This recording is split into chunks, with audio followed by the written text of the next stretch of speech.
Hello guys, welcome back to my channel. তোমরা দেখছো Rumpa's blog. তো আজকে কোনো ব্লগ ভিডিও না, আজকে হলো রান্নার ভিডিও। তো আমি কড়াইতে ফার্স্টে তেল দিয়ে নিয়েছি, তেলটা গরম করে চিকেনগুলো দিয়ে দিয়েছি। চিকেনগুলো ছোট ছোট পিস করে কেটে নিয়েছিলাম।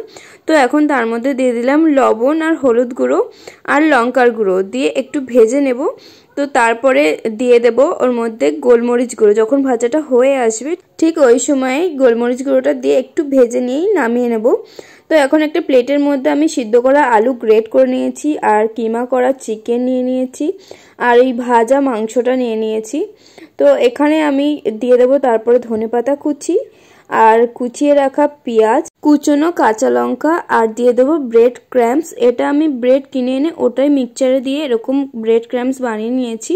তো তারপরে দিয়ে দিলাম লবণ, লঙ্কার গুঁড়ো আর গোলমরিচ গুঁড়ো, জিরে গুঁড়ো, আর দিয়ে দেবো একটু আদা রসুনের পেস্ট দিয়ে ভালো করে মেখে নিতে হবে। আমি এখানে মাখা শুরু করে দিয়েছিলাম, কিন্তু আমি ভুলে গেছিলাম তেল দিতে। তো অল্প পরিমাণে তেল দিয়ে নিতে হবে। আমি এখানে সাদা তেল দিয়েছি, সাদা তেল দিলেই ভালো হবে। তো এখানে সাদা তেল দিয়ে আমি ভালো করে এটাকে মেখে নিচ্ছি। আমার মাখা হয়ে গেছে। এবার এগুলোকে অল্প করে অল্প অল্প পরিমাণে নিয়ে দু হাতের সাহায্যে, মানে তেল লাগিয়ে নিয়েছি দু হাতের সাহায্যে একটু গোল গোল করে নিলাম, যাতে আমার পরে কাজটা করতে সুবিধা হয়।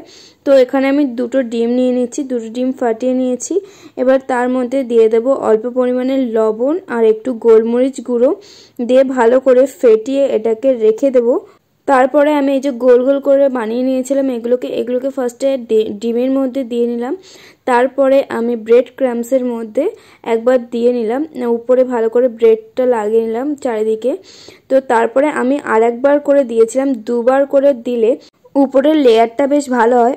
আমি তো বলতে ভুলেই গেছি আমি এটা কি বানাচ্ছি। এটা আমি বানাচ্ছি চিকেন কাটলেট। তো এখানে আমি ভালো করে এটাকে তৈরি করে নিয়েছি। একটা একটা করে চারটে আমি ফার্স্টে করেছিলাম। তো চারটেই আমি ফার্স্টে ভালো করে একসাথে তৈরি করে নিয়েছি।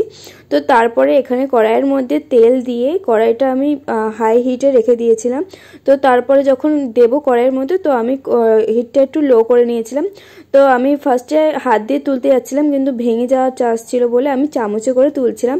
আর চামচে করে এক এক করে আমি চারটেই দিয়ে দিয়েছি আর দিয়ে ভেজে নিয়েছি। এক পাশ হয়ে গেলে আরেক পাশ উল্টে দিয়ে একটু লো ফ্লেমে রেখে আমি এটা পুরোটাই ভেজেছি কিন্তু। আর হাই ফ্লেমে রাখলে কি ভিতরটা হবে না, উপর থেকে পুড়ে যাবে। তো আমি এখানে এক এক করে চারটেই ভেজে নিয়েছি। তো ফার্স্টে আমি সবকটাই চৌকো করে ভাজছিলাম, কিন্তু বোন বললো কি আমি এক একটা এক এক রকমের শেপের বানিয়ে দিই, তুই ওরকমভাবে ভাজ। তো একটা লাভ, একটা নিমকি, আর একটা চৌকো, আর একটা গোল বানিয়েছিল। তো এখন আমাকে ফার্স্টে খেয়ে রিভিউ দেবে যে আমি কেমন বানিয়েছি। তো এখানে দেখতেই পাচ্ছ এটাকে ও ভাঙছে আর ভিতরটা কতটা স্মুথ হয়েছে। খেতে কিন্তু খুবই টেস্টি হয়েছিল। ও বলছিল দারুণ হয়েছে, কিন্তু এদিকে আমাদের মিঠাই খাওয়ার জন্য পাগল হয়ে যাচ্ছিল, ওকে বলতেই দিচ্ছিল না। তাই জন্য ও আগে থেকেই সাইড থেকে নিয়েই খাওয়া শুরু করে দিয়েছে। আমাদের ভিডিওটা কেমন লাগলো অবশ্যই কমেন্ট করে জানিও, আর ভিডিওটা একটা লাইক আর শেয়ার আর সাবস্ক্রাইব করে দিও। বাই।